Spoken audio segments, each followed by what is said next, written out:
Now let's see if I can do both from here. I don't know if I can or not. Take this one over here.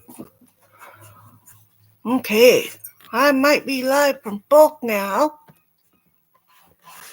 Can't see the chat on Facebook, but that's okay. I read the comments afterwards. So I had to change it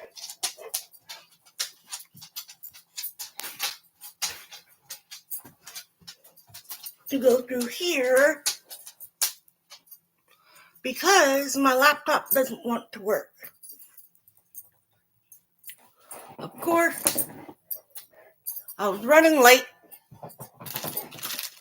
but I made it. So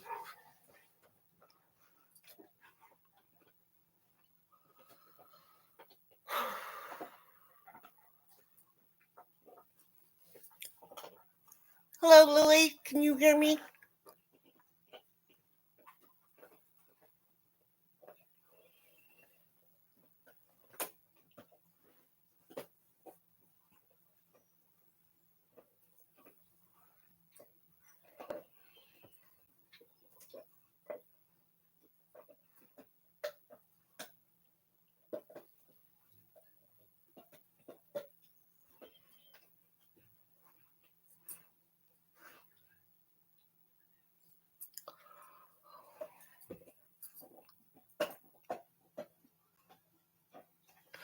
Okay, just like right. How's that? Is that better?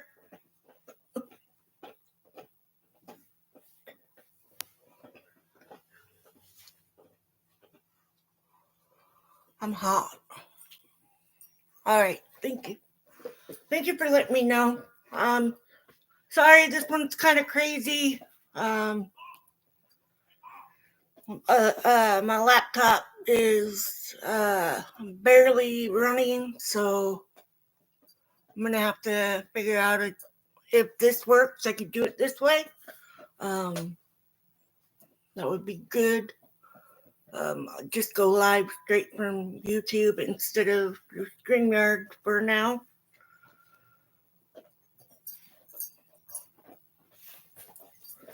All right, anyways. I'm Sandra and I'm an alcoholic. And this is a prime example of what you do when things don't go how you planned them. You laugh about it and change it. So, God, grant me the serenity to accept the things I cannot change, the courage to change the things I can, and the wisdom to know the difference. If you're new here, welcome. Please be kind in the chats. Don't harass anybody. Just because they're in the chat does not mean that they are the alcoholic. They might just be here supporting my channel, or maybe this will help them help a family or a friend. So, anyways, let's get on with this meeting. 1, we admitted we were powerless over alcohol, that our lives had become unmanageable. 2, came to believe that a power greater than ourselves could restore us to sanity. 4, no, 3, sorry, made a decision to turn our will and our life over the care of God as we understood Him. 4, made a searching and fearless moral inventory of ourselves. 5, I admitted to God, to ourselves, and to another human being the exact nature of our wrongs. 6, we're entirely ready to have God remove all these defective characters. 7, humbly ask Him to remove our shortcomings. 8, made a list of all persons we had harmed and become willing to make amends to them all. 9, made direct amends to such people wherever possible, except when to do so would injure them or others. 10. Continue to take personal inventory, and when wrong, promptly admit it. 11. Sought through prayer and meditation to improve our conscious contact with God as we understood Him, praying only for knowledge of His will for us and the power to carry that out. 12. Having had a spiritual awakening as a result of these steps, we tried to carry this message to alcoholics and to practice these principles in all our affairs. Like I said again, I had it all set up, and then, of course, I was getting dinner in the oven, and my laptop did not want to go fast enough, so I had to try to restart it, and it wouldn't come back on fast enough. So we are reading the Big Book. I had to use some stickers for mine because mine is falling apart. But anyways,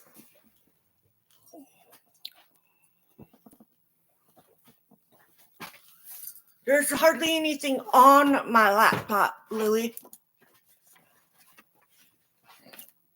Okay, so usually I put in the description what page we're on, what book we're reading. We're reading the Big Book right now, and mine is the 4th edition. And we're on page 421, Window of Opportunity. I need that fan on.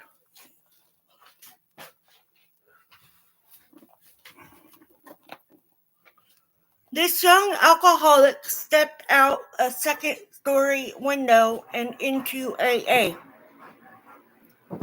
I got sober while I was still in college. Once outside of a meeting, I overheard a conversation between another sober student and a woman who lived in the town where I went to school. She was explaining why so many local residents disliked the students. She decided the common perception of students as arrogant.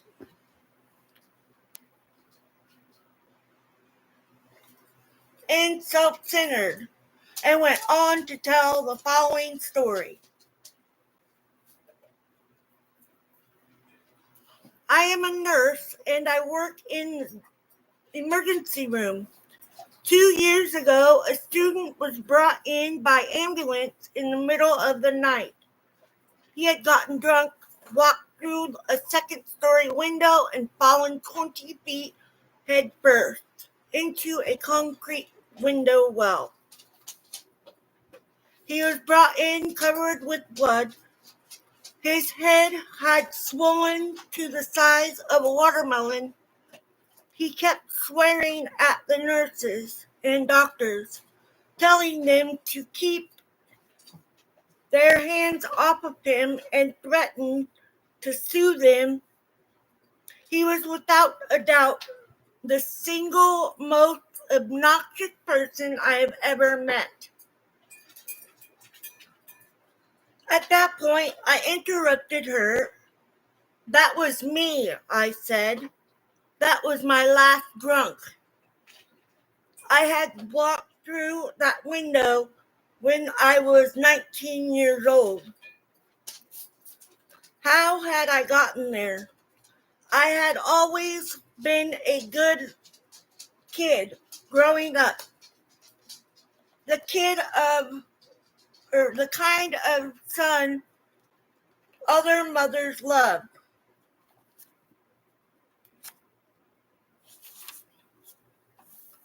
I was at the top of my class academically and had been in almost no trouble for the first 17 years of my life. I would like to say that was because of my well-developed moral fiber. In fact, much of it was a result of fear.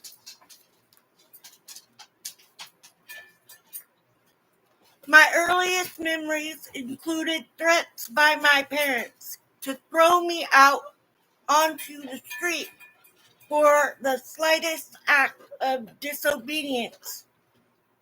The thought of being forced to live on the street is pretty terrifying for a 6-year-old. Those threats, coupled with a fair amount of physical punishment, kept me frightened and obedient. As I grew older, however, I made a plan. I would be dutiful until I graduated from high school. Then I would escape to college, secure my economic future, and never go home again. Just after my 18th birthday, I left for college. I thought, finally free. I was in for a rude awakening. Like many alcoholics, I had spent much of my life feeling different, as though I just didn't quite fit in. I covered those feelings and my low self-esteem by being one of the smartest people in any group, if not the smartest. Additionally, I became a performer in crowds, always ready with a quick joke to point out the humor in any situation. I managed to bring a great deal of laughter into my life.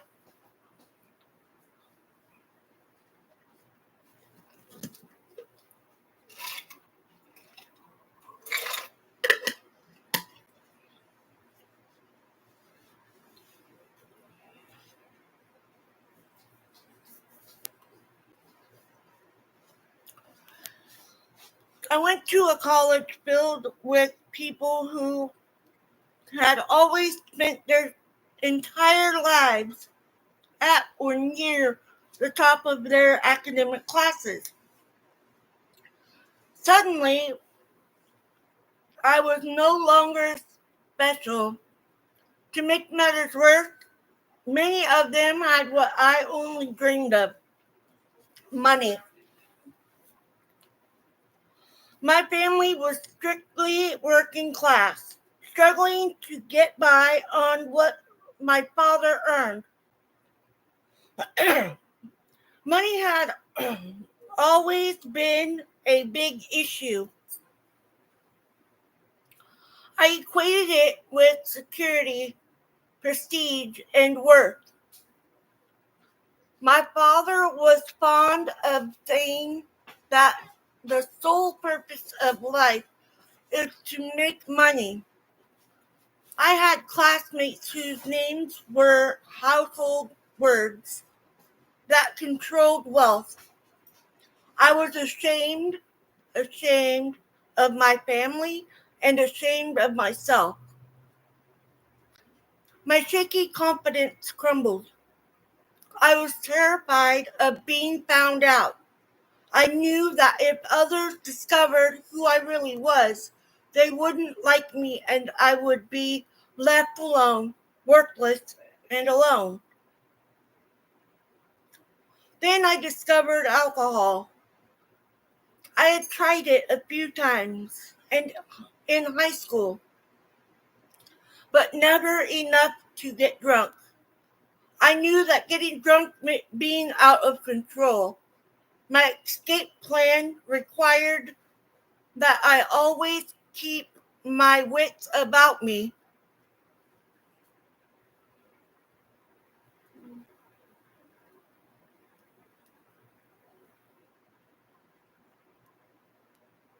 Sorry, I lost my spot.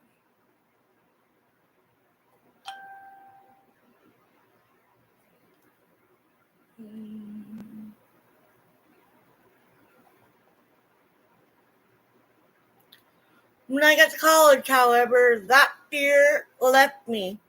In order to fit in, I pretended at first that I had an drinking extensive drinking history as any of my classmates. It was not long before my history surpassed everyone's. My drinking was short and destructive, and my alcohol progression was very fast. I got drunk for the first time in October. By November, people were willing to wager money that I could not go 1 week without a drink. I won, and in celebration, drank myself sick. By January, I was a daily drunk, and by April, a daily drug user as well. I didn't last too long. As I look back on that period, I realized how true it is that one of the primary differences between alcoholics and non-alcoholics is that non-alcoholics change their behavior to meet their goals, and alcoholics change their goals to meet their behavior. Everything that had been important to me, all of my dreams, goals, and aspirations were swept away in a wave of booze. I realized quickly that I could not drink and function at any high level. That did not matter. I was willing to give up anything so that I could keep drinking. I went from being a solid A student to nearly flunking out of school, from being anointed a class leader to being shunned as a pariah. I almost never went to class and did little of the required reading. I never attended any of the meeting cultural events sponsored by the college.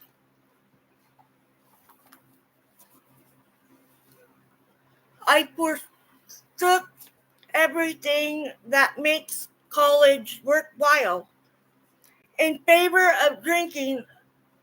Occasionally, some sliver of pride would work its way through the chaos, resentment, and fear, and cause me to look at my life. But the shame was too great, and I would drive it back down with bottles of vodka and cases of beer. Because my college was fairly small, it did not take long for me to come to the attention of the college deans. It was under their watchful eyes that I first agreed to enter counseling. While the administration saw this as an opportunity to help a doubt or a troubled student, I saw it as a bargain.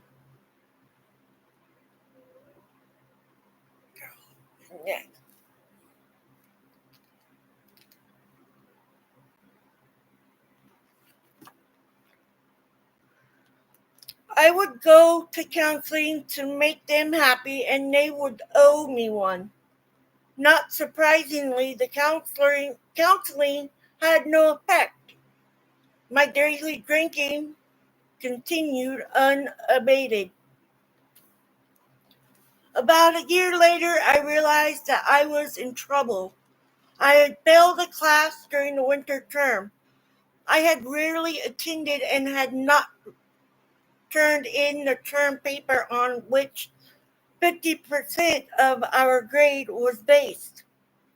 The spring term was looking equally bleak. I was enrolled in a class that I had attended only once. I had not written any of the required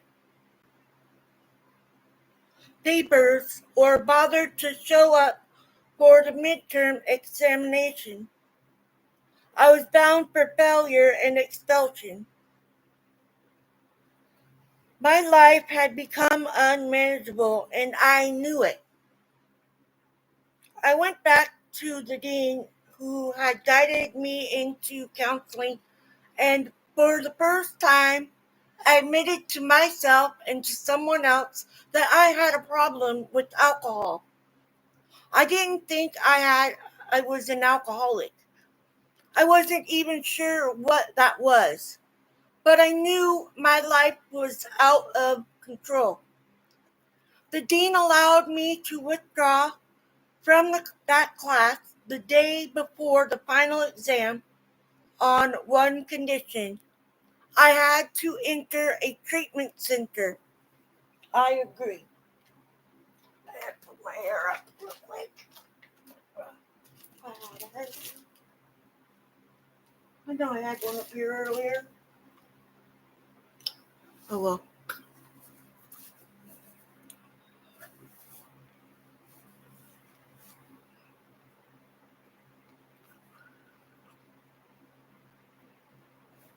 I didn't think I was an alcoholic. It wasn't even I wasn't even sure what that was.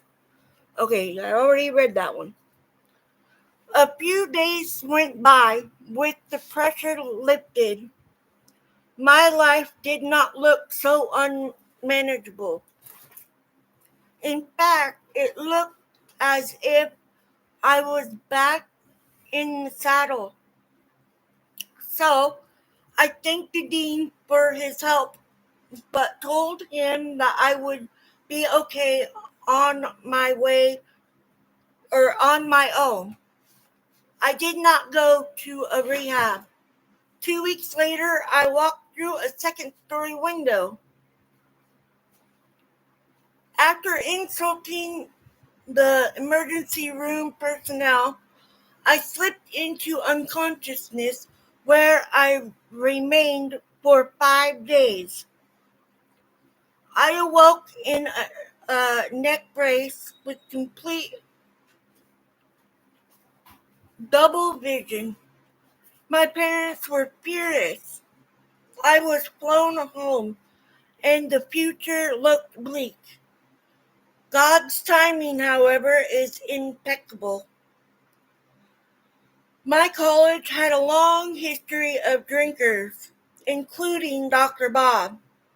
At the time of my accident, the deans were assessing how to respond to student alcohol abuse and were waiting to try out their latest idea, Alcoholics Anonymous.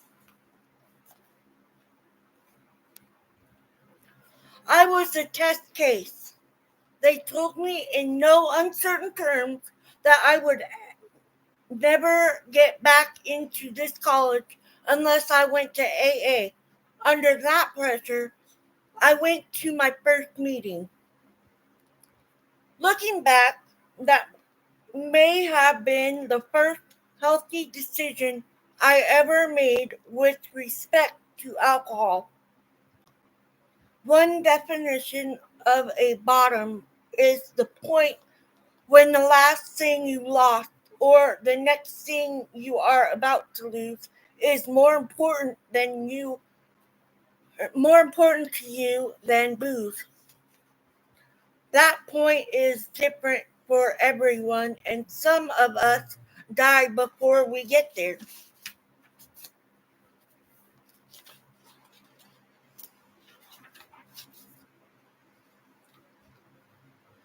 For me, though, it was clear.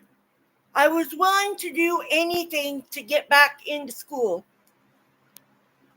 I went to my first AA meeting with absolutely no idea what AA was about. I am from a large Irish Catholic family and have had several relatives in and out of the program. AA, like prison, was shameful, however, and was never discussed. I also had no idea what alcoholism was. Let's scoot a little closer. There we go.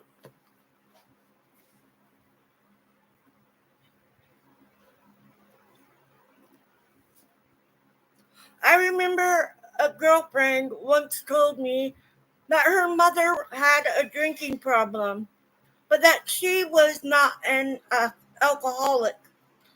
Curious, I asked what the difference was. An alcoholic, she told me, is someone who needs to drink alcohol every day, even if it is only one drink. A person with a drinking problem does not have to drink every day, but once she starts, she cannot stop.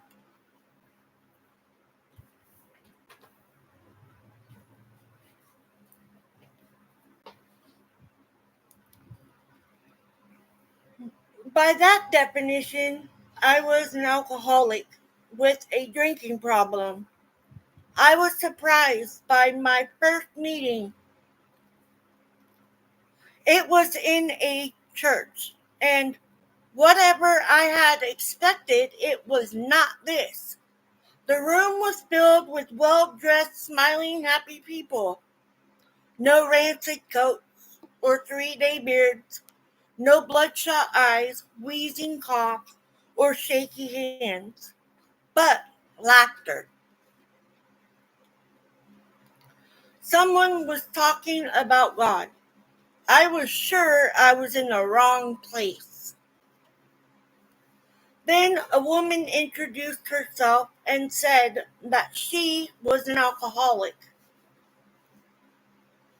I knew then that I knew then I was in AA. She spoke.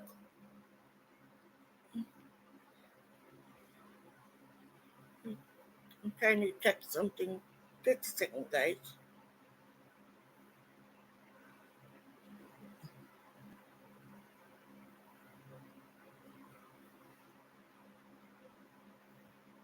I don't know if that's the one I'm on right now. Yeah, it is. Okay. Seeing if I can read the comments over here on the other live stream.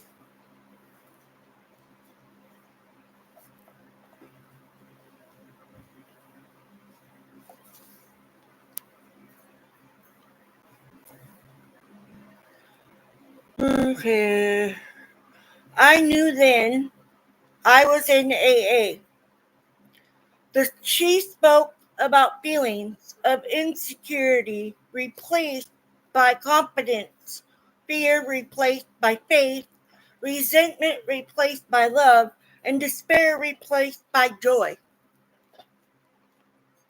I knew those feelings. I had insecurities, fear, resentment, and despair. I could not believe it. Here was a person who was happy.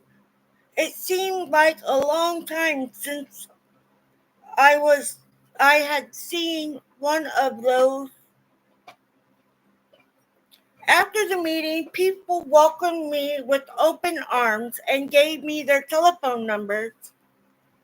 The discussion meeting was followed by a speaker meeting where I had my first awakening in AA.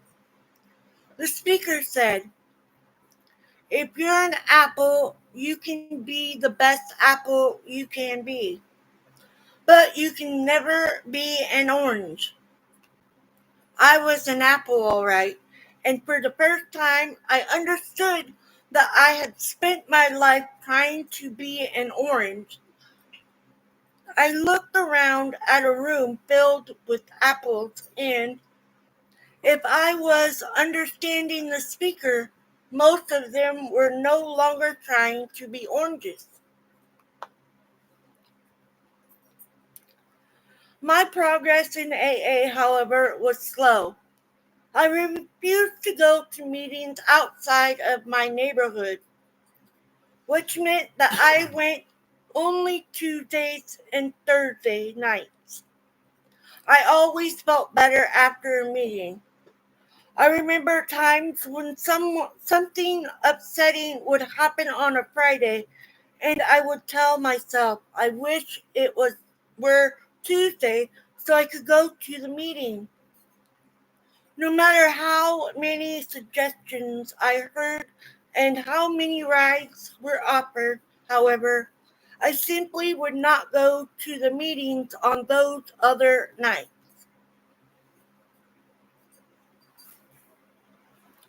People gave me many other good suggestions as well.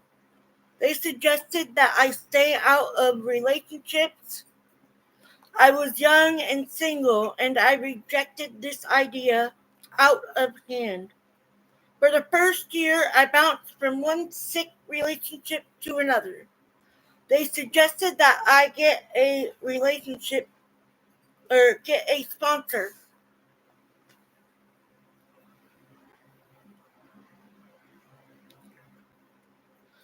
I had no idea what a sponsor was and was too proud to ask, but I was sure I didn't need one.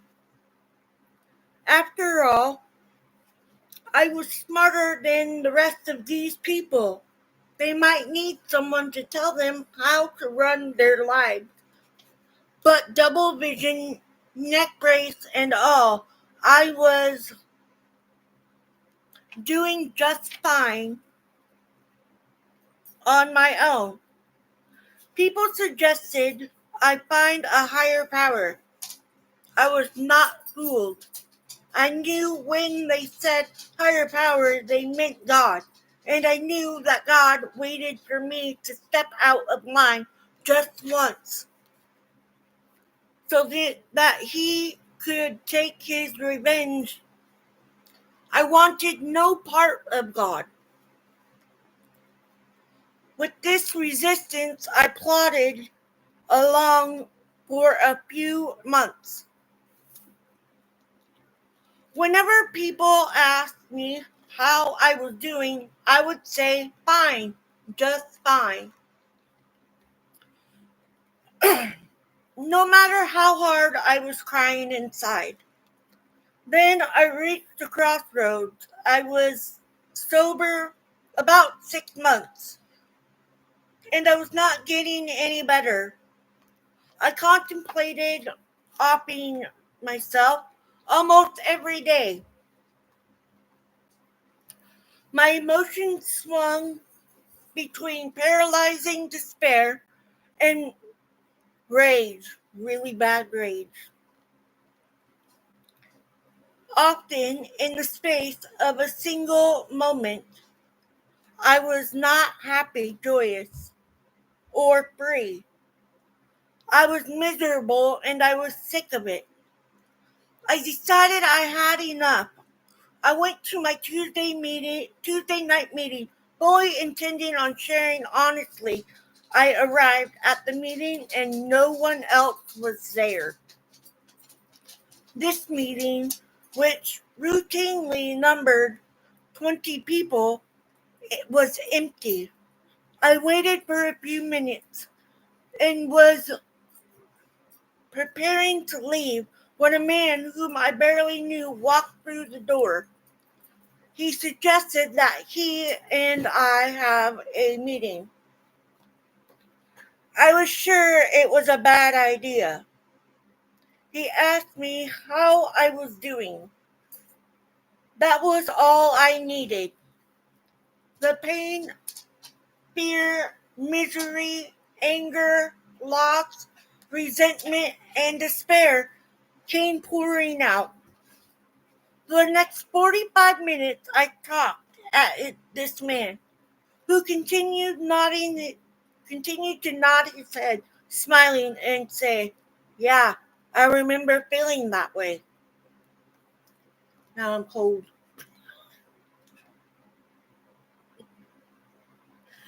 For the first time, I made completely honest contact with another human being. I showed someone who I really was, without fear or rejection, or without fear of rejection. I took an action that was designed to make me feel, rather than just look, better. I was met with acceptance and love. When I had finished talking, he told me something simple. You don't have to drink over it. What an idea. I had thought that situation made me drink. If I was angry, I drank. If I was happy, I drank. Bored or excited, elated or depressed, I drank. Here was a man telling me that independent of myself or of my life situation, I did not have to drink. If I stuck with AA, I could stay sober under any and all conditions. He gave me hope, and in many ways, he symbolized the door through which I finally walked into Alcoholics Anonymous. I began to change. I began to pray. I became actively involved in working the steps. I had previously dismissed them as the tool of mental inferiors. Now I embrace them as the rungs on the ladder to salvation. I began working with a sponsor and became active in my home group. I did not understand how making coffee or cleaning up after meetings could have anything to do with staying sober, but older members told me that service would keep me sober. So I tried it. It worked.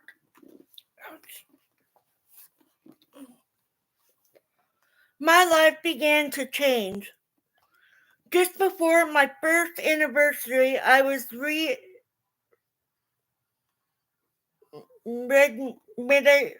remitted to my college. I arrived back on campus terrified. All I had known there was drinking.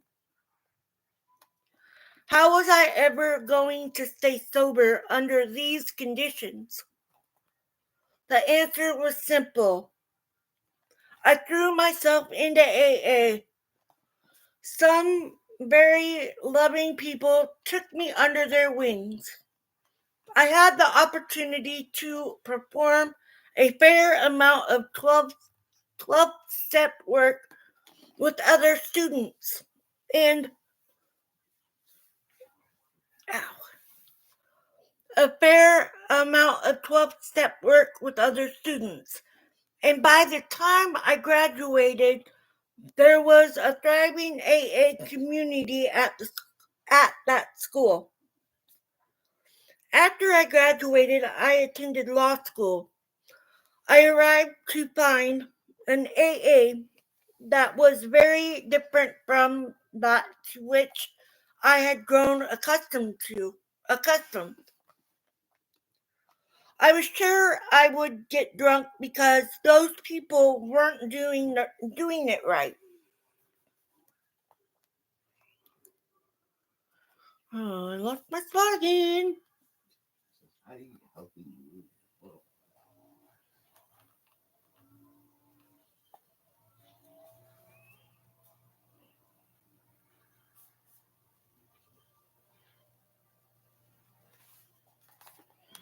Sorry, guys, I lost my spot again.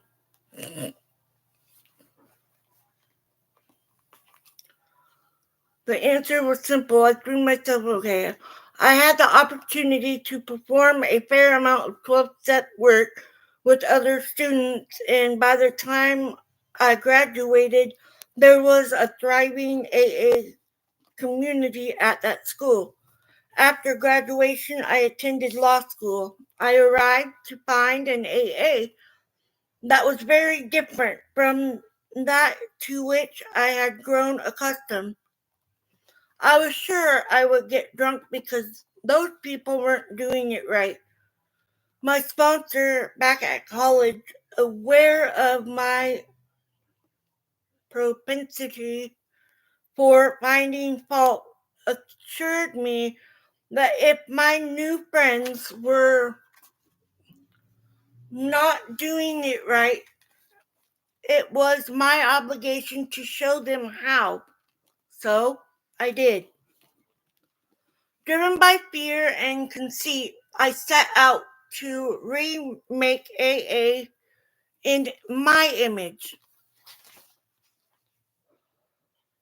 I am certain that if membership had depended upon being liked, I would have been expelled. After some time, I called my sponsor to report my progress. He stopped me short with a simple question. These people who aren't doing it right, are they staying sober? I admitted that despite their failings, they were staying sober. Good, he said. You have told them what AA is. Now it's time for you to listen to figure out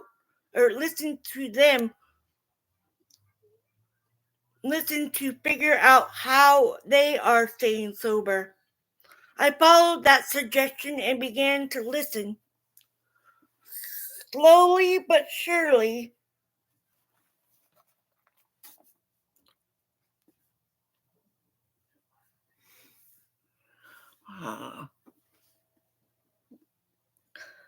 I moved my eyes from my spot.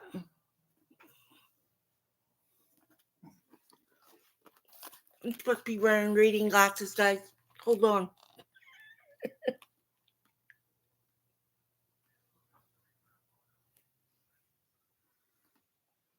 Okay. Slowly but surely, some wisdom and humility began to creep in. I became more teachable. I found God working all around me, where previously enough, previously I was sure I had been alone. When I opened my eyes enough to see the miracle, I found that it was right in front of my face. I was growing in God's love. I was fortunate to have an opportunity to spend time abroad during law school.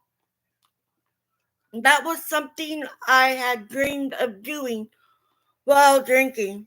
But when push came to shove, I drank. Now sober, I have been in meetings in probably a dozen countries and have always been amazed at the message that transcends all linguistic and cultural differences. There is a solution. Together we can live soberly, joyously, and freely.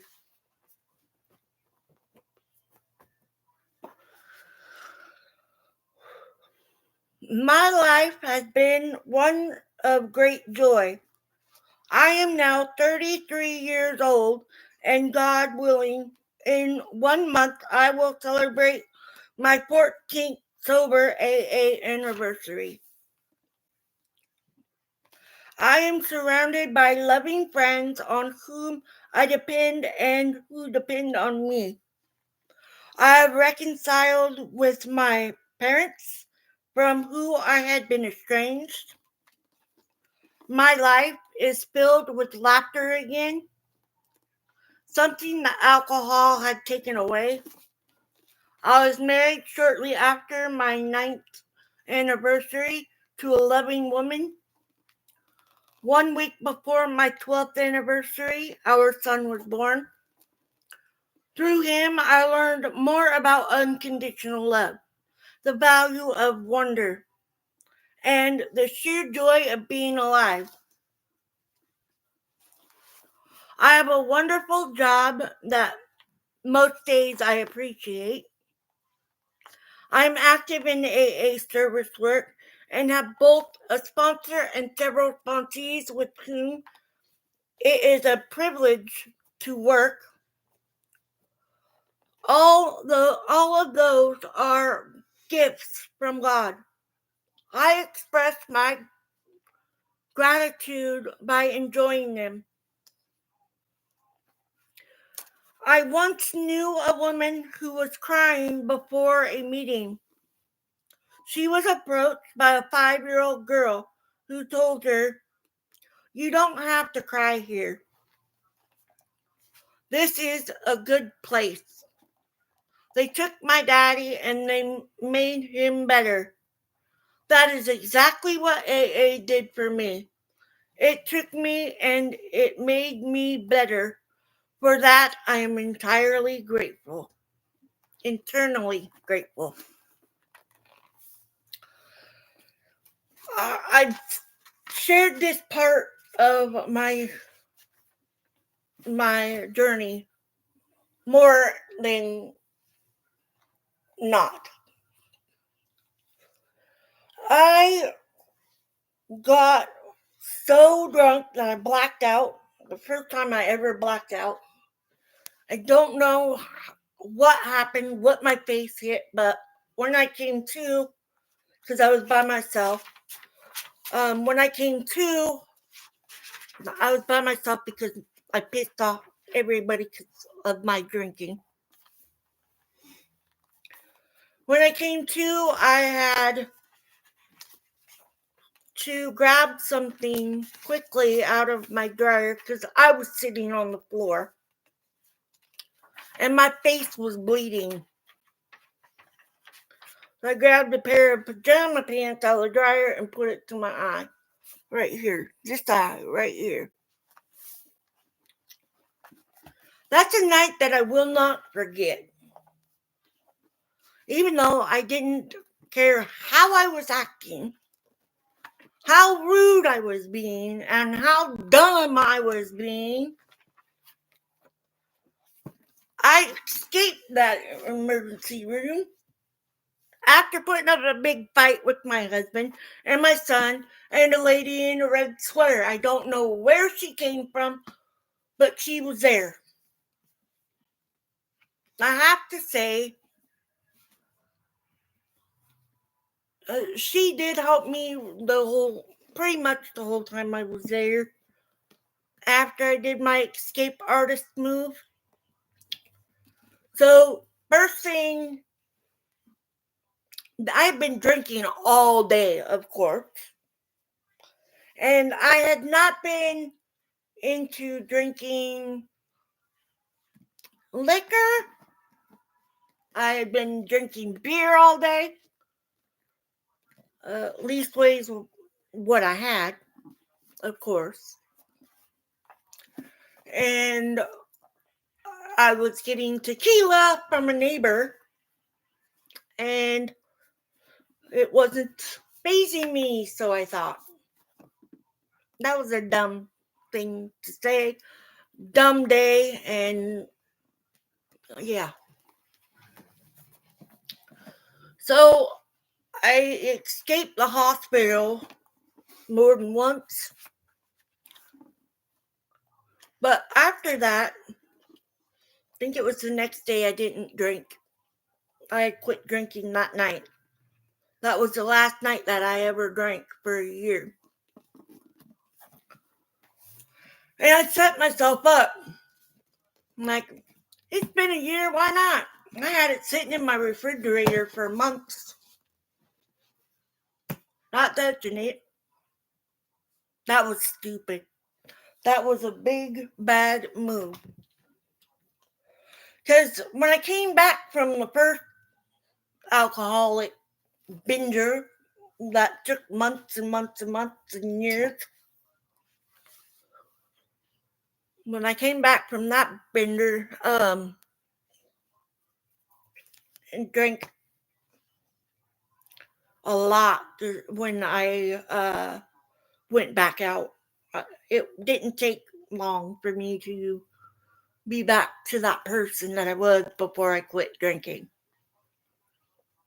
And I hadn't gone to AA or anything, so I didn't know anything about.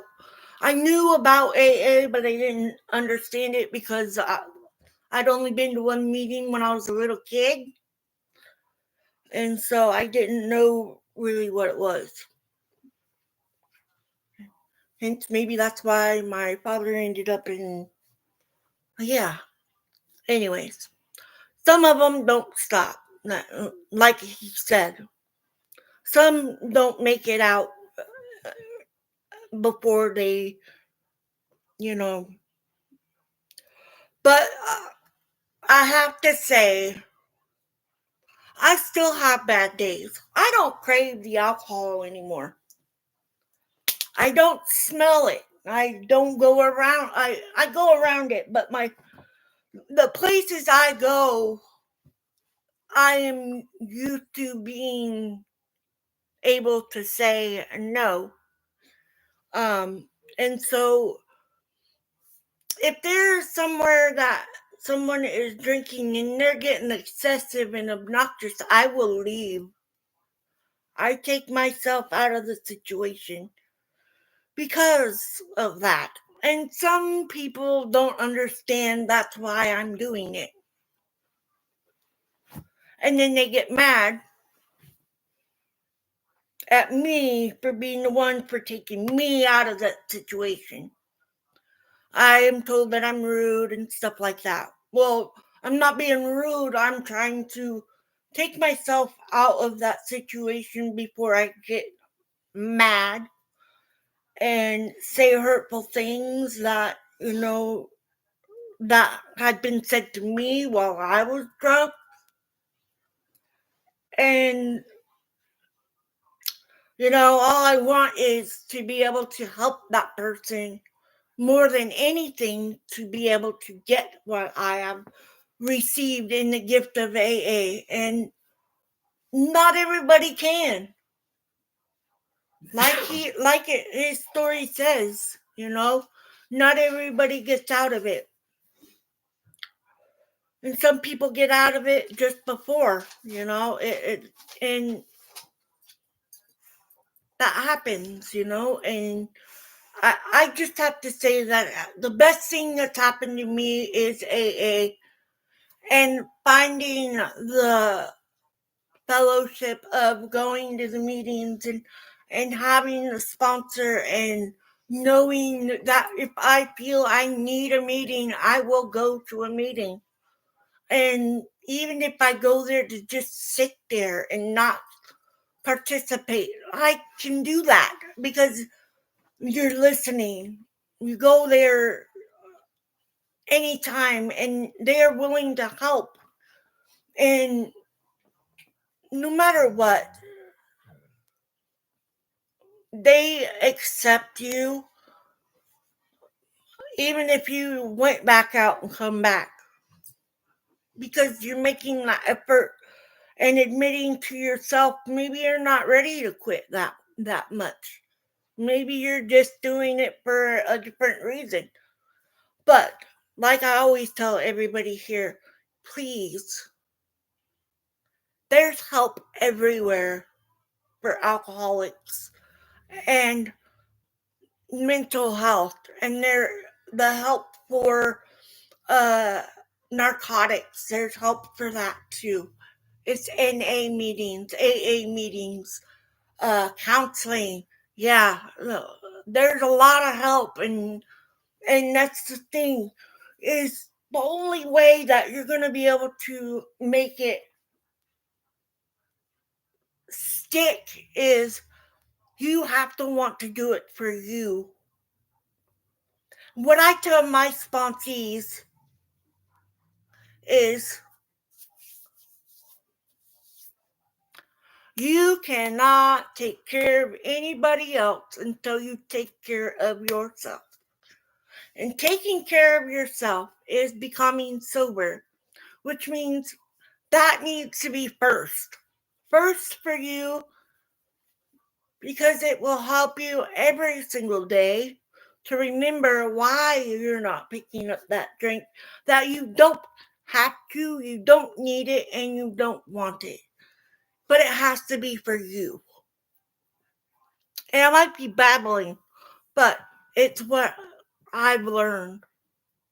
It's helped me to be sober, and this is my community service right here for my fellowship. Is I know that there's people that can't make it to a meeting, and that's why I've opened myself to do them here online. I don't care who knows that I'm a recovering alcoholic. I am making it and staying with it. And I do call my sponsor if I need to, and she knows that. And I message her all the time. Not really. But I know she's there. And if I have something that I cannot work through on my own, I can call her, and I know that. And I know she answers more than she doesn't. And that is what a sponsor is.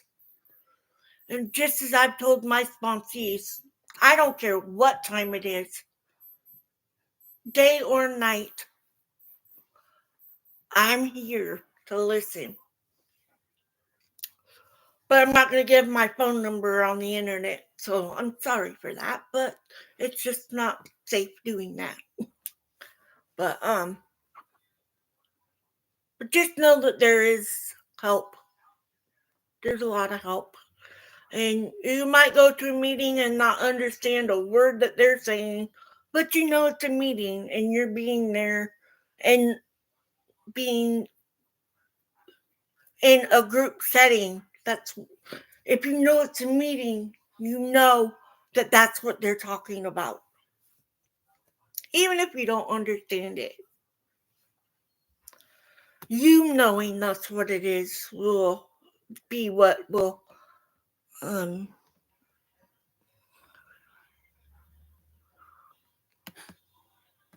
anyways. I'm trying to see that comment. I love you too.